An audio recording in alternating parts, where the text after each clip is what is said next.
Wanandoa wengi hawana staili nyingi za kufanya tendo la ndoa, wana moja tu ya mende. Sijui mende aliwakosea nini, staili moja. Lakini hizo staili zinafuatana na watu. Kuna wengine mwanaume munene kama mama kembamba, si utakaua.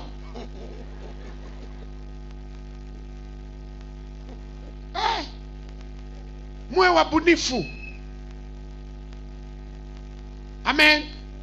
Jambo lingine ambalo limefanya watu wasienjoy ndoa, mazingira ya ufanyaji wa tendo sio salama. Kwa sababu wengine hatuna nyumba, hiki chumba cha kwako, hiki cha watoto, juu hakina single board.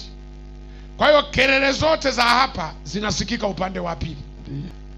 Na wengine, mama mmoja alisema, baba, unakumbusha wanaume watatuua. Yaani tendo likikolea, mama anaanza kupiga kelele, na baba akili bado ziko, hizi watoto wanasikiaje? Kwa anaanza kushika mdomo wa mama, baada ya kushika mdomo anashika mdomo na pua. Sasa huyu mama si atakufa sasa?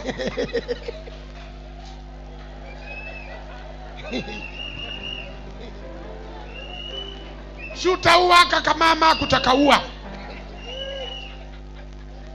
Ndio mwisho kama mama kana watoto kule wanasikia.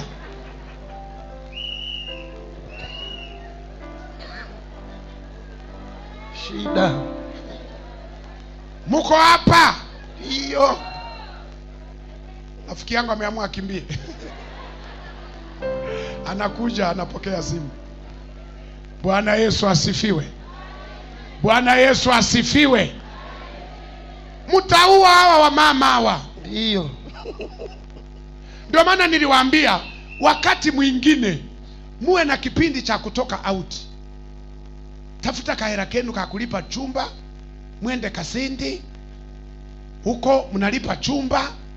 Huko perekeana moto mpaka kila mmoja aliziki. Kwa sababu kule mnamuogopa nani?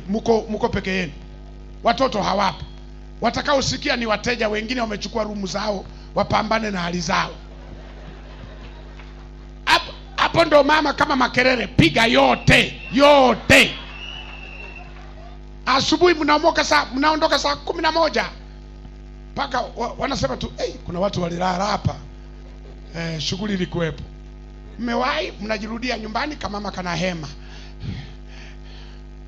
Ndio nasikia mama nakuuliza mara kwa mara, tutaenda lini Kasindi?